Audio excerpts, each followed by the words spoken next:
देखो, अगर मैं बोलूं कि क्या आप अपने अपने हाथों में बर्फ को पकड़ के रख सकते हो? नहीं पकड़ोगे, आपको ठंडा लगने लग जाएगा। बट मैं वहीं पे बोलूं ठीक है, कपड़ा पकड़ लेते हैं हाथ पे, उसके ऊपर बर्फ रख लीजिए तो आप पकड़ सकते हो।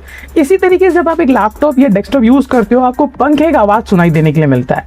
आप कोई भी तरीके का प्रोसेसर हो, i3 हो, i5 हो, इसमें यूज होता है थर्मल पेस्ट। थर्मल पेस्ट क्या है, इसे मैं आसान तरीके से समझाता हूँ।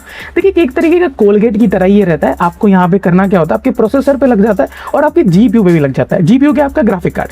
बट ग्राफिक कार्ड वाला आप खुद से घर पे मत करना, आपका डेलिकेट होता है, उसके जितने भी स्क्रूज होते हैं काफ़ी डेलिकेट होते हैं, उसका बोर्ड भी काफ़ी डेलिकेट होता है। एक वो छोटा सर्किट खराब हुआ, आपके जीपीयू के लग जाएंगे। चलिए आते हैं यहाँ पर, आप घर पे कर सकते हो, वो है सीपीयू का कर सकते हो। अगर आप लैपटॉप यूज़र हो तो आप कहीं पे भी मत करिए, बेटर है कि आप एक्सपीरियंस वाले हाथ में देना, ठीक है। वैसे तो मैं खुद से ही कर लेता हूँ क्योंकि हमें बहुत सालों से इसे सिखाया गया है।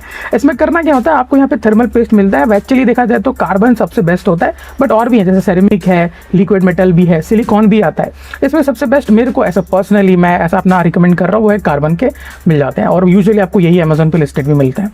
अब सिलिकॉन भी मिल जाते हैं, बट कार्बन मेरे लिए बेटर काम करता है। लिक्विड मेटल काफ़ी ज़्यादा एक्सपीरियंस चाहिए होता है, ज़्यादा कूलिंग करता है, इनफैक्ट बेस्ट है।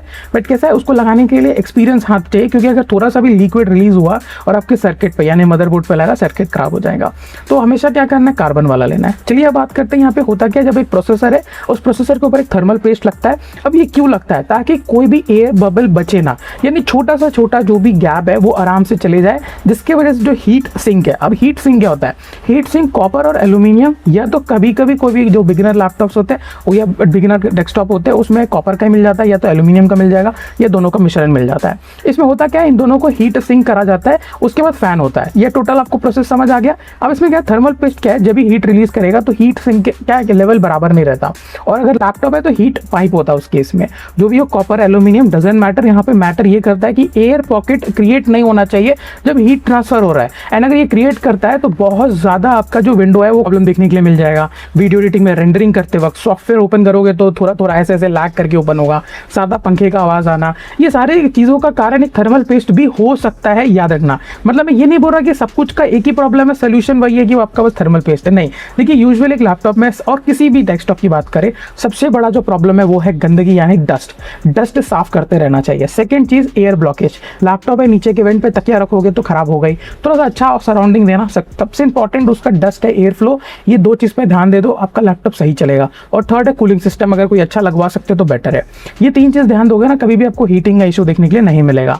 चलिए बात करते हैं यहाँ पे जो थर्मल पेस्ट की जब हम बात कर रहे हैं तो आपको मैंने एक्जैक्टली समझाया, आपको कब लगवाना है ये भी मैं बात करता हूँ। अगर आपके पास एक i3 का प्रोसेसर यानी बिगिनर टाइप का लैपटॉप है, जब भी आपने खरीदा हो तो आप 3 से 4 साल पे जाके थर्मल पेस्ट लगवा लेना है। एंड अगर बात करें यहाँ पे, अगर आपके पास गेमिंग है तो 2 साल में। और अगर आपको एक प्रोसेसर है, यानी कि आप डेस्कटॉप यूजर हो या लैपटॉप उसमें प्रोसेसर में भी रहता है, तो प्रोसेसर का भी सेम सिस्टम है। अगर अच्छा खासा टाइम बीत चुका है और आप सेल्सियस चेक कर सकते हो, कैसे सेल्सियस चेक करना है, मैं कुछ सॉफ्टवेयर का नाम दे रहा हूँ, इसे डाउनलोड करके आप चेक कर सकते हो कितना टेम्परेचर आपका लैपटॉप या डेस्कटॉप काम कर रहा है। एंड अगर आपको लगता है कि 90 सेल्सियस के ऊपर जा रहा है या 80 के ऊपर जा रहा है, इट्स टाइम कि आप थर्मल पेस्ट पे काम करें, या तो डस्ट करवाए, साफ सफाई कराए, या तो उसके एयर फ्लो पे। बाकी ये एक बहुत ही छोटा सा वीडियो जिसमें मैं एग्जैक्टली यही बताना चाहता था, ये थर्मल पेस्ट पे भी ध्यान देना है, जरूरी नहीं है कि उस पर नहीं देना है। तो काफ़ी ज़्यादा लैपटॉप यूज़र होते हैं वो 6-7 साल चल ऐसे ही चला रहे हैं। आज की डेट पे आपका लैपटॉप चल रहा है, धीरे धीरे पंखे की आवाज़ को इग्नोर कर रहे हो, बट लॉन्ग रन में आपका जो CPU है आपका काम करेगा नहीं उतने अच्छे से जितना आपका एफिशिएंटली काम करना चाहिए।